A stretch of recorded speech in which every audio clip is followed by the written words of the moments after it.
আসসালামু আলাইকুম। আমি তৌফিক হোসেন স্বাগত জানাচ্ছি এনটিভির মধ্যরাতের খবরে। সরকারি চাকরিতে ৮০% মেধা এবং ২০% কোটা রাখার প্রস্তাব করবে সরকার। রোববার আপিল বিভাগের শুনানিতে এই প্রস্তাব করা হবে বলে জানান আওয়ামী লীগ সাধারণ সম্পাদক। বৃহস্পতিবার রাতে ধানমন্ডিতে আওয়ামী লীগ সভাপতি রাজনৈতিক কার্যালয়ে সংবাদ সম্মেলনে তিনি জানান, পরিস্থিতি নিয়ন্ত্রণে আইনশৃঙ্খলা রক্ষাকারী বাহিনীকে হার্ড লাইনে যাওয়ার নির্দেশনা দিয়েছেন প্রধানমন্ত্রী। আরও জানাচ্ছেন মুকসিমুল হাসান। এখন জন্ম সনদ দিয়ে খোলো বিকাশ স্টুডেন্ট অ্যাকাউন্ট। নিজের বিকাশ নিজে কর। সংবাদ সম্মেলনে আওয়ামী লীগ সাধারণ সম্পাদক বলেন, বৃহস্পতিবার সারাদিন হত্যা, অগ্নিকাণ্ড এবং নৈরাজ্য হয়েছে ঢাকাসহ সারা দেশে। আর এক্ষেত্রে বিএনপি জামাত শিক্ষার্থীদের আন্দোলনে অনুপ্রবেশ করে তাদের আবেগকে পুঁজি করে সহিংসতা চালায় বলেও অভিযোগ করেন তিনি। আমরা হার্ডলাইনে যেতে চাই, কিন্তু পরিস্থিতি নিয়ন্ত্রণের বাইরে যাচ্ছে এরকম একটা আশঙ্কা থেকে আমরা কঠোর আন্দোলনে কঠোরভাবে পরিস্থিতির মোকাবেলার জন্য আমরা হার্ড লাইনে যাওয়ার সিদ্ধান্ত নিয়েছি। প্রধানমন্ত্রী শেখ হাসিনার নির্দেশনা, শত উস্কানির মুখেও, অগ্নি সন্ত্রাসের মুখেও আমরা এ যাবৎ ধৈর্য ধারণ করেছিলাম। সীমা ছাড়িয়ে গেছে, আর বাড়াবাড়ি করতে দেয়া যায় না। কোটা সংস্কার আন্দোলনের শুরু থেকেই সরকার সহিংসতার পরিচয় দিয়েছে মন্তব্য করে ওবায়দুল কাদের বলেন, আন্দোলনরত শিক্ষার্থীদের পক্ষে আদালতে যৌক্তিক প্রস্তাব তুলে ধরবে সরকার। আগামী রোববার আপিল বিভাগের যে শুনানি রয়েছে, সরকারের পক্ষ থেকে আমরা শিক্ষার্থীদের দাবির সাথে সঙ্গতি রেখে 80% মেধা কোটা সংরক্ষণের ব্যাপারে ঐকমত্য পোষণ। এ সময় আওয়ামী লীগ সাধারণ সম্পাদক বলেন, আইন শৃঙ্খলা রক্ষাকারী বাহিনীর পাশাপাশি সারা দেশে দলীয় নেতাকর্মীদের আন্দোলনের নামে সহিংসতা মোকাবেলায় প্রতিরোধ গড়ে তোলার নির্দেশ দিয়েছেন আওয়ামী লীগ সভাপতি শেখ হাসিনা। Muksimul Hasan, NTV news, Dhaka. সরকার কোটা সংস্কারের পক্ষে জানিয়ে কোটা বিরোধীদের আলোচনার প্রস্তাব দিয়েছেন আইনমন্ত্রী আনিসুল হক। বলেন, মামলা সর্বোচ্চ আদালতে বিচারাধীন থাকলেও এই নিয়ে কথা বলতে আগ্রহী সরকার। এদিকে সরকারি চাকরিতে কোটা নিয়ে সুপ্রিম কোর্টের আপিল বিভাগের পূর্ণাঙ্গ বেঞ্চের শুনানি রোববার অনুষ্ঠিত হবে বলে জানিয়েছেন বিশেষ চেম্বার আদালত। বৃহস্পতিবার সন্ধ্যায় বিশেষ চেম্বার আদালত এই আদেশ দেন। হাসান মাহমুদের রিপোর্ট। এখন জন্ম সনদ দিয়ে খোলো বিকাশ স্টুডেন্ট অ্যাকাউন্ট। নিজের বিকাশ নিজে কর।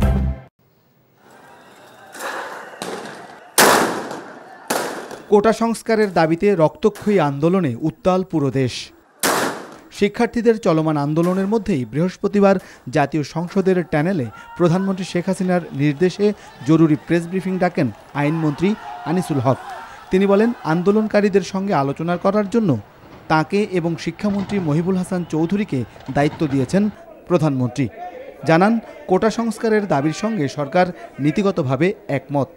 আমরা অবশ্যই সংস্কারের ব্যাপারে নীতিগতভাবে ঐক্যমত। আমি সেই কারণে তাদেরকে আহ্বান জানাচ্ছি, অনুরোধ করছি, একজন পিতৃতুল্য নাগরিক হিসাবে আমি তাদেরকে অনুরোধ করছি যে তারা যেন এই সহিংসতা বন্ধ করে এবং এই আন্দোলন প্রত্যাহার বা স্থগিত করে। আজকে তারা প্রস্তাব দিয়েছে, তারা আলোচনা করতে রাজি আছে। আজকে আমরা রাজি হয়েছি। এটা দেরি কোথায় হলো?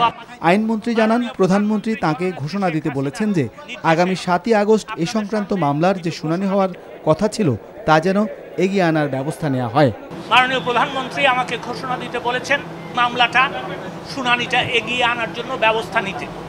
আমি সেই মর্মে বাংলাদেশের অ্যাটর্নি জেনারেলকে নির্দেশ দিয়েছি যে আগামী রবিবার তিনি বাংলাদেশের সর্বোচ্চ আদালতে আপিল বিভাগে আবেদন করবেন যাতে মামলাটার শুনানির তারিখ তারা এগিয়ে আনেন।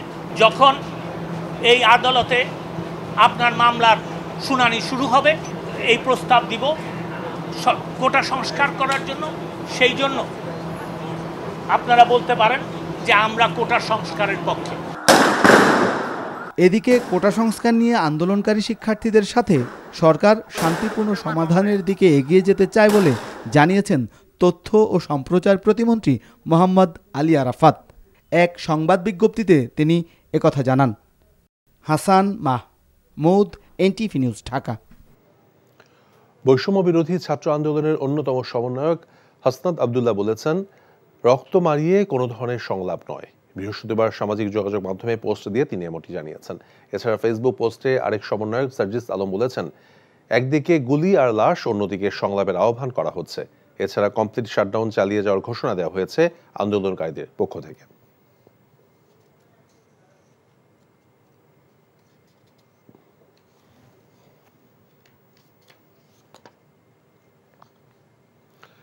পুলিশের রাবার বুলেট, টিয়ার শেল, ছাত্র পুলিশের সংঘর্ষের মধ্য দিয়ে শিক্ষার্থী সহ এখন পর্যন্ত ঢাকায় অন্তত 16 জনের মৃত্যুর খবর পাওয়া গেছে। এর মধ্যে 11 জনের মরদেহ ঢাকা মেডিকেল কলেজ হাসপাতালে এবং 3 জনের মরদেহ বাংলাদেশ মেডিকেল কলেজ হাসপাতালে রয়েছে। তবে কোটা সংস্কার আন্দোলনকারীদের দাবি, মৃত্যুর সংখ্যা আরও বেশি। বৃহস্পতিবার যাত্রাবাড়ি, উত্তরা, ধানমন্ডি, মতিঝিল, মিরপুর সহ অশান্ত হয়ে পড়ে গোটা রাজধানী। এসব ঘটনায় আহত হয়েছে শতাধিক পথচারী এবং শিক্ষার্থী। তামজিদ সুমনের রিপোর্ট। কমপ্লিট শাটডাউন কর্মসূচিতে উত্তপ্ত মিরপুর 10 নম্বরের মেট্রো রেল স্টেশনে আগুন ধরিয়ে দেয় বিক্ষুব্ধরা। দাউ দাউ করে জ্বলছে মেট্রো স্টেশনের গুরুত্বপূর্ণ স্থাপনা। আতঙ্কগ্রস্ত মানুষ চিৎকার করতে থাকে নিজেকে বাঁচাতে।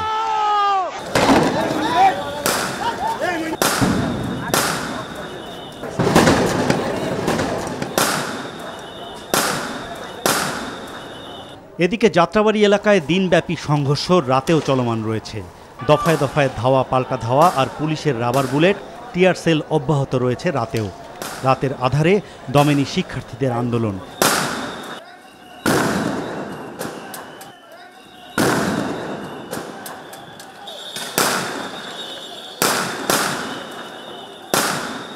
নিউ মার্কেট, নীলক্ষেত এলাকায় পুলিশের সাথে আন্দোলনকারীদের দফায় দফায় ধাওয়া, পাল্টা ধাওয়ার ঘটনা ঘটে। পুলিশের সাউন্ড গ্রেনেড, রাবার বুলেট আর টিয়ার সেলে পুরো এলাকা প্রকম্পিত হয়। আগুন দেওয়া হয় পুলিশ ফাঁড়ি ও পুলিশ বক্সে। এর আগে সকাল থেকেই উত্তপ্ত হয়ে ওঠে রাজধানীর যাত্রাবাড়ি এলাকা।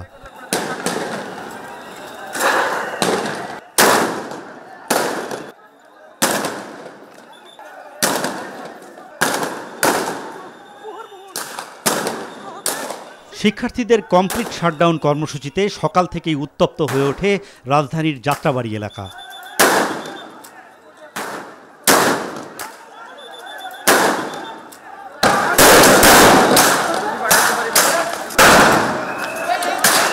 থেকে থেকে ছাত্র পুলিশের ধাওয়া, পাল্টা ধাওয়া আর সংঘর্ষ চলে সেখানকার অলি গলি ও প্রধান সড়কে।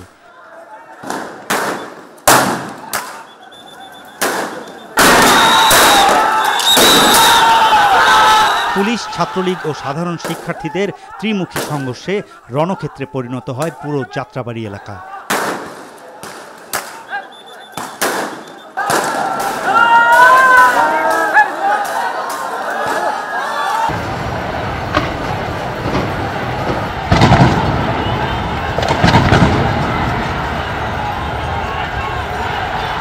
উত্তরা পুলিশ বক্সেও আগুন দেয়া হয়েছে। শিক্ষার্থীরা প্রধান সড়কে নামলে সেখানেই শুরু হয় ধাওয়া, পাল্টা ধাওয়া।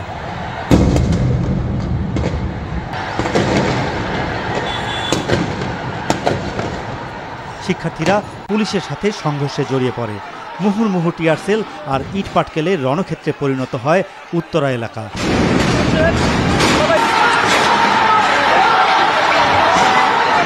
ছাত্রলীগের সাথে আন্দোলনরত শিক্ষার্থীদের মধ্যেও ধাওয়া, পাল্টা ধাওয়া হয়েছে।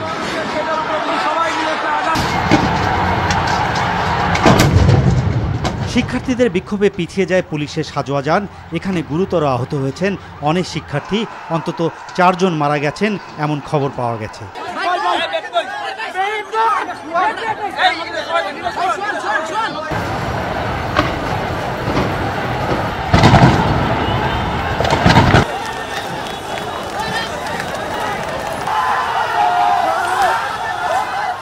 এদিকে ধানমন্ডিতে পুলিশের সাথে ছাত্রদের সংঘর্ষ হয়েছে।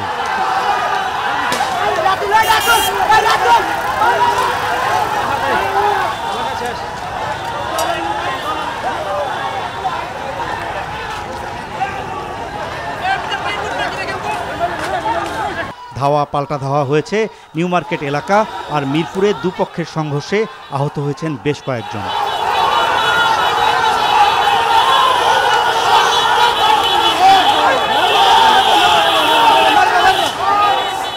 বিক্ষুব্ধদের কাছে আটকে যাওয়া মেরুলের কানাডিয়ান ইউনিভার্সিটির ছাদ থেকে ৬২ পুলিশ সদস্যকে উদ্ধার করেছে র্যাব।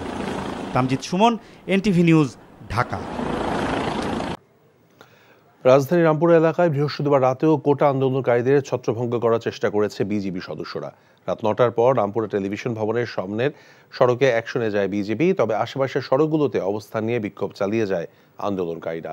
এর আগে দিনভর পুলিশের রাবার বুলেট, টিয়ার শেল নিক্ষেপ এবং ছাত্র পুলিশের সংঘর্ষে রণক্ষেত্রে পরিণত হয় রামপুরা বাড্ডা এলাকা। এ সময় আগুন ধরিয়ে দেওয়া হয় বিটিভির কয়েকটি ভবনে। হাসানুল শাওনের রিপোর্ট। বৃহস্পতিবার দিনভর শিক্ষার্থীদের কমপ্লিট শাটডাউন কর্মসূচিতে উত্তপ্ত রাজধানীতে রাতেও চলে সংঘর্ষ। রামপুরা এলাকায় টেলিভিশন ভবনের সামনে রাতে অ্যাকশনে যায় বিজিবি। এতে আন্দোলনকারীরা কিছুটা ছত্রভঙ্গ হলেও বাড্ডা, বনশ্রী এবং মালিবাগ এলাকাতে অবস্থান নিয়ে বিক্ষোভ চালিয়ে যায়। এ সময় কয়েকটি যানবাহনে আগুন দিয়ে পুড়িয়ে দেয় আন্দোলনকারীরা।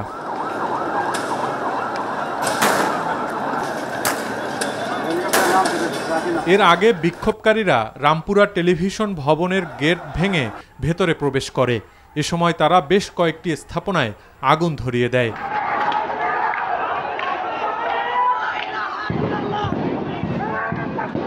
আন্দোলনের ক্ষোভের আগুনের লেলিহান শিখায় পড়ে বিটিভির কয়েকটি ভবন। দুই দিকেই, একদিকে রামপুরা ব্রিজ, অন্যদিকে মালিবাগ, ওই দিকটাতেও আমরা দেখেছিলাম যে এই আন্দোলনকারীরা অবস্থান নিয়েছিল এবং তারা কিন্তু সেই জায়গা থেকে আসলে পুলিশের দিকে এগোতে থাকে। তো এই সময় police tear shell, rubber bullet, sound grenade নিক্ষেপ করে অনেকক্ষণ ধরেই। তো একটা পর্যায়ে আসলে বিক্ষোভকারীদের সংখ্যা অনেক বেশি হওয়ায় পুলিশ এই জায়গা থেকে আসলে পিছু হটতে বাধ্য হয়। সংঘর্ষ চলাকালীন সময়ে রামপুরা পুলিশ বক্সেও আগুন দেয় আন্দোলনকারীরা।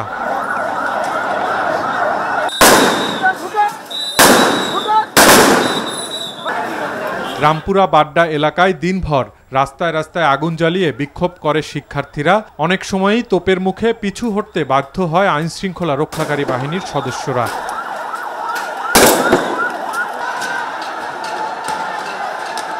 এতে আহত হয়েছেন পুলিশ, শিক্ষার্থী উভয়েই।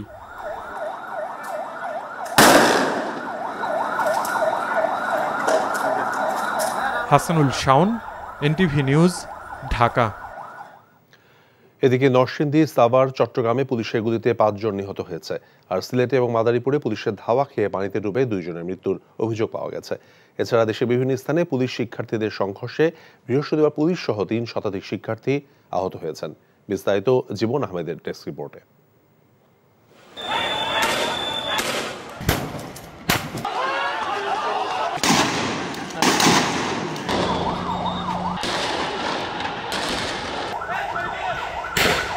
বৃহস্পতিবার দুপুরে সাভার ঢাকা আরিচা মহাসড়ক অবরোধ করে অবস্থান নেয় আন্দোলনকারী শিক্ষার্থীরা। এ সময় পুলিশ, ছাত্রলীগ নেতাকর্মীরা তাদের ধাওয়া দিলে বাধে সংঘর্ষ। পুলিশ টিয়ার শেল ও রাবার বুলেট ছুড়ে এতে গুলিবিদ্ধ হয়ে শায়েক আসাবুল ইয়ামিন নামে এক শিক্ষার্থী মারা যান। তিনি রাজধানীর মিরপুর সেনানিবাসের military institute of science and টেকনোলজির কম্পিউটার সায়েন্স ইঞ্জিনিয়ারিং বিভাগের ৪র্থ বর্ষের শিক্ষার্থী।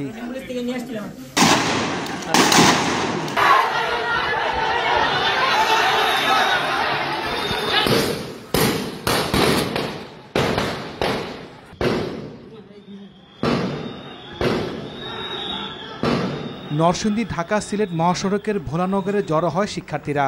এ সময় পুলিশের সাথে আন্দোলনকারীদের সংঘর্ষ বাধে। এতে গুলিবিদ্ধ হয়ে 2 জন নিহত হয়েছেন বলে খবর পাওয়া গেছে। নিহত একজনের পরিচয় পাওয়া গেছে। নিহতের নাম তাহমিদ, সে 10ম শ্রেণীর শিক্ষার্থী। আহত হয়েছে অর্ধশত। চট্টগ্রামে কোটা আন্দোলনকারীদের সাথে পুলিশ ও ছাত্রলীগের সংঘর্ষে 2 জনের মৃত্যুর খবর পাওয়া গেছে। এ সময় গুলিবিদ্ধ সহ আরও অর্ধশতাধিক শিক্ষার্থী আহত হয়েছে।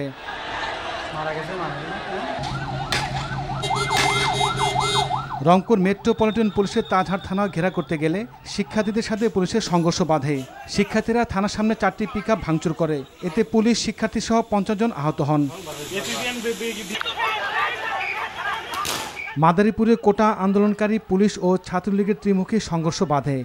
এতে ধাওয়া খেয়ে লেকের পানিতে পড়ে মৃত্যু হয় দীপ্ত দে নামে এক অনার্স 2য় বর্ষের শিক্ষার্থীর। আহত হয় 30 জন।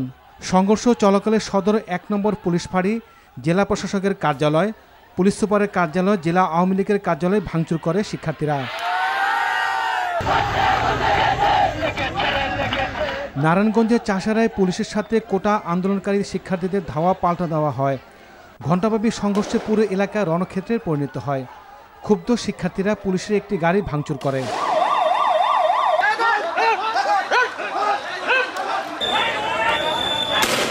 সকালে শিক্ষার্থীরা নাটোর শহরের কেন্দ্রীয় মসজিদ ও হকার্স মার্কেট এলাকায় জড়ো হয়। পরে বিক্ষোভ মিছিল বের করলে পুলিশ বাধা দিলে 2 পক্ষের মধ্যে সংঘর্ষ বাধে।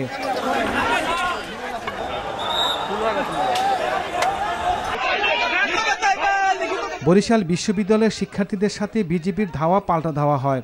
এ সময় সাউন্ড গ্রেনেড, রাবার বুলেট ছুড়ে তাদের ছত্রভঙ্গ করে দেওয়া হয়।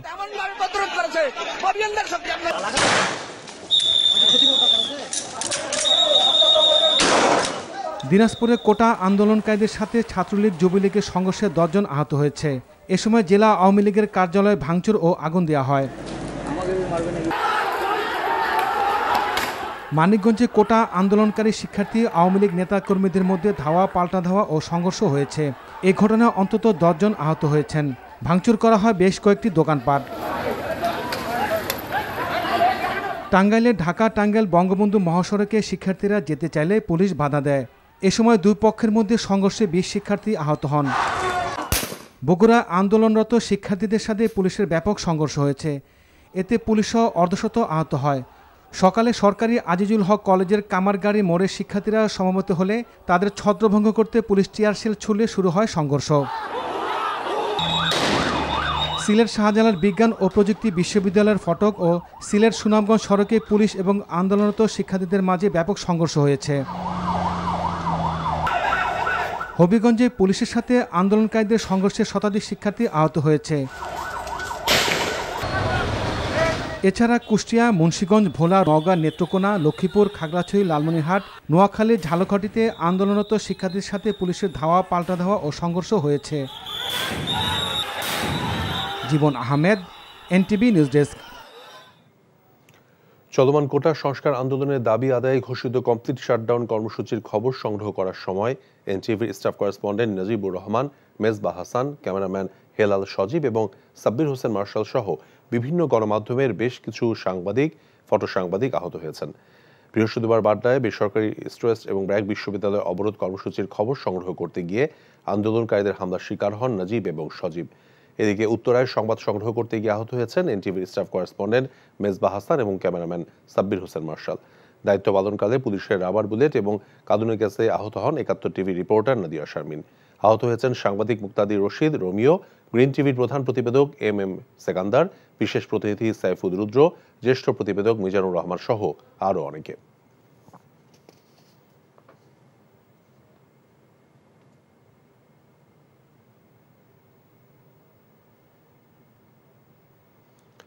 বাংলাদেশের সমুদ্র সীমার প্রতিটি সুযোগ কাজে লাগানোর সরকারি পরিকল্পনার কথা উল্লেখ করে এই খাতে বিনিয়োগ করার জন্য বিদেশি বিনিয়োগকারীদের প্রতি আহ্বান জানিয়েছেন প্রধানমন্ত্রী শেখ হাসিনা। বৃহস্পতিবার বাংলাদেশ আন্তর্জাতিক অ্যাকোয়াকালচার এবং সি ফুড প্রদর্শনীর উদ্বোধন করতে গিয়ে তিনি এই আহ্বান জানিয়েছেন। নজরানা চৌধুরীর রিপোর্ট। বাংলাদেশের ১,১৮,৮১৩ বর্গ কিলোমিটার আয়তনের বিশাল সমুদ্র সীমা কাজে লাগানোর লক্ষ্যে মৎস্য ও প্রাণী সম্পদ মন্ত্রণালয়ের উদ্যোগে ঢাকায় শুরু হলো বাংলাদেশ আন্তর্জাতিক অ্যাকুয়াকালচার ও সি ফুড প্রদর্শনী ২০২৪। বঙ্গবন্ধু আন্তর্জাতিক সম্মেলন কেন্দ্রে ৩ দিনের এই প্রদর্শনীর উদ্বোধন করেন প্রধানমন্ত্রী শেখ হাসিনা। এ সময় তিনি বাংলাদেশের এই সমুদ্র সীমাকে সম্ভাবনার নতুন দিগন্ত বলে উল্লেখ করেন। আমাদের এই বিশাল সমুদ্র সীমা আর যেটা আমরা অর্জন করেছি সেটার দিকে আমাদের আরও নজর দিয়ে এটাকে যথাযথভাবে বাংলাদেশের ইকোনমিতে যেন আরও বেশি অবদান রাখতে পারে, আমাদের অর্থনৈতিক উন্নয়নে অবদান রাখতে পারে, সেইভাবে আমরা কাজ করব। পাশাপাশি এখানে বিশাল কর্মসংস্থানেরও সৃষ্টি হবে। শৈবাল থেকে শুরু করে খনিজ সম্পদ সব কিছু যেন আমরা কাজে লাগাতে পারি, সেভাবে আমাদেরকে দৃষ্টি দিতে হবে। বিশ্বে বাংলাদেশ ইলিশ উৎপাদনে প্রথম, স্বাদুপানির মাছ উৎপাদনে দ্বিতীয় এবং সামুদ্রিক মাছ উৎপাদনে পঞ্চম উল্লেখ করে সরকার প্রধান এই উৎপাদন বৃদ্ধি করে 2030 সালের মধ্যে মৎস্য খাতের রপ্তানি $5 বিলিয়ন উন্নীত করার প্রত্যাশা ব্যক্ত করেন। গভীর সমুদ্র থেকে মৎস্য আহরণে এখন আমরা তেমন কোনো ব্যবস্থা নিতে পারিনি, কারণ আমাদের মৎস্য ব্যবসায়ীদের অনেক চেষ্টা করেও সেই লং লাইনার মৎস্য আহরণ করার যে ব্যবস্থা সেটাতে কেউ আসতেই চায় না। 2-4 জন যারাও আসে তারা বোধহয় সেখানে অর্থ বিনিয়োগ করতে চায় না। এর জন্য আমাদের দরকার হচ্ছে বিদেশি বিনিয়োগ। বিদেশে যারা একসময় খুব বেশি মাংস খেত তারা এখন মাছের দিকে ঝুঁকে গেছে। কাজে এটাকে যদি আমরা ভ্যালুয়েটেড করতে পারি তাহলে আমরা আরও বেশি মাছ রপ্তানি করতে পারবো। যদি প্রক্রিয়াজাত করে রপ্তানি করতে পারি আমাদের বিরাট একটা সুবিধা সেখানে আমরা পাবো। চট্টগ্রামের মিরেরসরাই বঙ্গবন্ধু ইপিজেড থেকে কক্সবাজারের টেকনাফ পর্যন্ত মেরিন ড্রাইভ নির্মাণ করা হবে বলেও জানান প্রধানমন্ত্রী শেখ হাসিনা। Nazrana Chowdhury, NTV news, Dhaka. ছাত্রদের চলমান গণ আন্দোলনকে বেগবান করতে শুক্রবার রাজধানী ঢাকা সহ সারা দেশে জাতীয় ঐক্য সমাবেশ এবং মিছিল কর্মসূচি ঘোষণা করেছে বিএনপি। বৃহস্পতিবার রাতে বিএনপি চেয়ারপারসনের গুলশান কার্যালয়ে এই কর্মসূচি ঘোষণা করেন দলটির মহাসচিব মির্জা ফখরুল ইসলাম আলমগীর। শুক্রবার বিকেলে জাতীয় প্রেস ক্লাবের সামনে এই কর্মসূচি পালন করা হবে জানিয়ে জনগণকে তাতে যোগ দেওয়ার আহ্বান জানান। এছাড়া সারা দেশের সকল মহানগর এবং জেলা সদরে একই কর্মসূচি পালনের ঘোষণা দেওয়া হয়েছে। বিএনপি মহাসচিব অভিযোগ করেন, কোটা সংস্কারের যৌক্তিক দাবিতে ছাত্রদের আন্দোলনকে রক্তক্ষয়ী রূপ দিয়েছে এই সরকার। ছাত্র জনতাকে খুন করে সরকার এখন আর আলোচনার পথ রাখেনি জানিয়ে অবিলম্বে সরকারের পদত্যাগ দাবি করেন তিনি।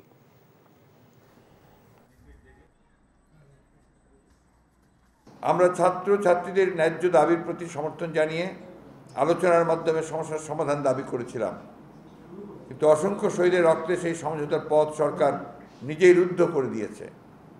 ক্ষমতার অপপ্রয়োগকারী শাসক গোষ্ঠীর সামনে এখন ব্যর্থতা ও খুনের দায়ে পদত্যাগের কোনো বিকল্প নেই। চলমান গণ আন্দোলনকে আরও বেগবান করার জন্য আমরা দেশবাসীর প্রতি উদাত্ত আহ্বান জানাচ্ছি। এই দাবির সমর্থনে আগামীকাল শুক্রবার বেলা 3টায় জাতীয় প্রেস ক্লাবের সামনে জাতীয় ঐক্য সমাবেশ ও মিছিলে অংশগ্রহণের জন্য আমরা সর্বস্তরের জনগণের প্রতি আহ্বান জানাচ্ছি। চলতি 2024-25 অর্থ বছরের প্রথমার্ধের মুদ্রানীতিতে সুদের হার অপরিবর্তিত রেখেছে বাংলাদেশ ব্যাংক। ফলে বাংলাদেশ ব্যাংকের ব্যাংক ঋণের সুদের হারের যে ঊর্ধ্বমুখী প্রবণতা কিছুটা স্থিত হবে বলে মনে করা হচ্ছে। বৃহস্পতিবার প্রকাশিত মুদ্রানীতিতে আমদানি ঋণপত্র খোলার ক্ষেত্রে কড়াকড়ি বা বিধিনিষেধ শিথিল করার ঘোষণা দিয়েছে বাংলাদেশ ব্যাংক। এখন থেকে গাড়ি, ফল, ফুল এবং প্রসাধনী সামগ্রী শুধু ঋণপত্রের বিপরীতে নগদ অর্থ জমা দিয়ে আমদানি করতে হবে। অন্যদিকে গত জুন পর্যন্ত বেসরকারি খাতে ঋণের প্রবৃদ্ধি অর্জিত হয়েছে 9.8%। আগামী ডিসেম্বর পর্যন্ত বেসরকারি ঋণের প্রবৃদ্ধির এই হারই বহাল রাখা হয়েছে নতুন মুদ্রানীতিতে। অন্যদিকে সরকারি ঋণের প্রবৃদ্ধির লক্ষ্যমাত্রা বাড়িয়ে 14.2% করা হয়েছে, অর্থাৎ ব্যাংক খাত থেকে সরকারকে আরও বেশি ঋণ গ্রহণের সুযোগ দেওয়া হয়েছে। পাশাপাশি কেন্দ্রীয় ব্যাংক নতুন টাকা ছাপিয়ে মুদ্রার সরবরাহ বাড়াবে না বলে ঘোষণা দিয়েছে। বাংলাদেশে দ্রুত শান্তি এবং স্থিতিশীলতা ফিরে আসবে বলে বিশ্বাস করেন ঢাকায় নিযুক্ত চীনা রাষ্ট্রদূত ইয়াও ওয়েন। নিজেদের সমস্যার সমাধানের সক্ষমতা বাংলাদেশের সরকার এবং জনগণের আছে বলে মনে করেন তিনি। বৃহস্পতিবার পররাষ্ট্রমন্ত্রী হাসান মাহমুদের সঙ্গে বৈঠকের পর পররাষ্ট্র মন্ত্রণালয়ে চীনের রাষ্ট্রদূত ইয়াও ওয়েন একথা বলেন।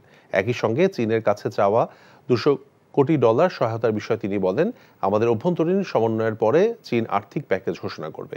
এরই মধ্যে অনুদান, সুদমুক্ত ঋণ, রেয়াতি ঋণ এবং বাণিজ্যিক ঋণ থাকবে বলেও জানান তিনি। এছাড়া বাংলাদেশের চলমান সহিংসতার সমস্যা দ্রুত সমাধান হবে বলেও আশা করেন চীনা রাষ্ট্রদূত।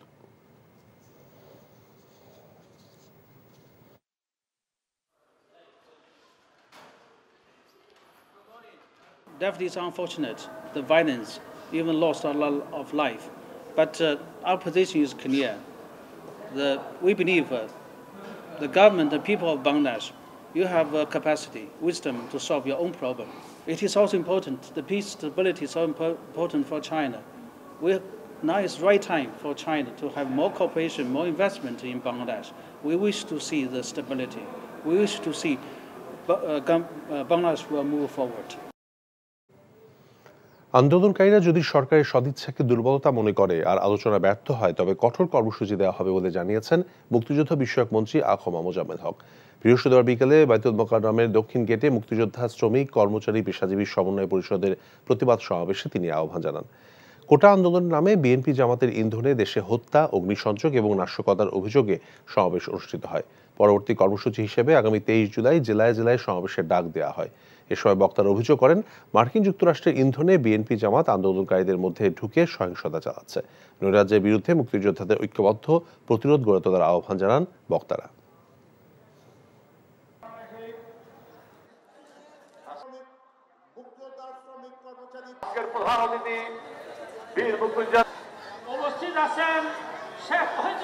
যদি আলোচনা ব্যর্থ হয়, যদি তারা সরকারের যে সদিচ্ছা এইটাকে যদি দুর্বলতা মনে করে এই নাশকতামূলক কাজ চালিয়ে যায়, তাহলে আমাদের এই আন্দোলনের যে আজকে কর্মসূচি সেটা এইভাবে থাকবে না, সেটা পরিবর্তন হবে।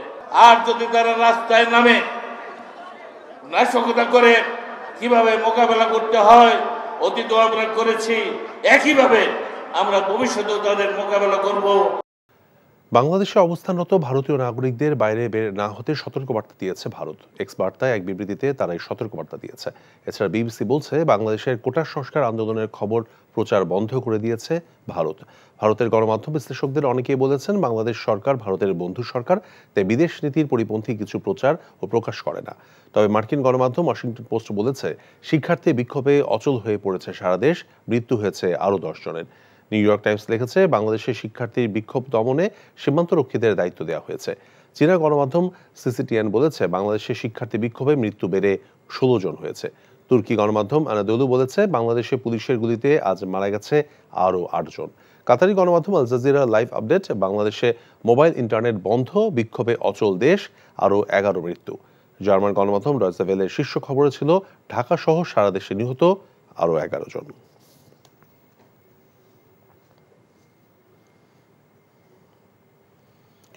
প্যারিস অলিম্পিকে বাংলাদেশের আশা সম্মানজনক ফল। উদ্বোধনী দিতে পোস্ট মার্চে পতাকা বইবেন সরাসরি কোয়ালিফাই করা আর্চার সাগর। প্যারিস অলিম্পিকে যাওয়ার আগে এক সংবাদ সম্মেলনে এসব কথা জানায় বিওএ। বাংলাদেশের হয়ে এবারে আসরে 4 ইভেন্টে অংশ নেবেন বাংলাদেশের 5 অ্যাথলেট। আর্চারিতে সাগরের পাশাপাশি সাঁতারে সামিউল ইসলাম রাফি এবং সোনিয়া খাতুন, ট্র্যাক অ্যান্ড ফিল্ডে থাকছেন দেশের দ্রুততম মানব ইমরানুর রহমান, আর শুটিংয়ে প্রতিনিধিত্ব করবেন Rabiul Islam. Save the mission হিসেবে দায়িত্ব পালন করবেন ইন্তেখাবুল হামিদ অপু। খেলোয়াড় কর্মকর্তা সহ মোট 13 জনের দল উড়াল দেবে প্যারিসে। 23 এবং 24 জুলাইয়ের মধ্যে প্যারিসে পৌঁছাবেন বাংলাদেশের অ্যাথলেটরা। আগামী 26 জুলাই আনুষ্ঠানিকভাবে শুরু হবে অলিম্পিকের 33তম আসর। তবে 25 জুলাই আর্চারি ডিসিপ্লিনের র্যাঙ্কিং প্রতিযোগিতার মধ্য দিয়ে শুরু হবে বাংলাদেশের অলিম্পিক মিশন।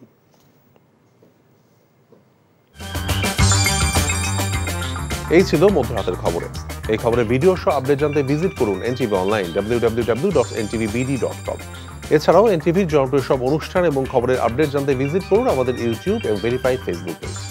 সকাল 7:30টায় সকালের খবর দেখার আমন্ত্রণ রইল। ধন্যবাদ সবাইকে।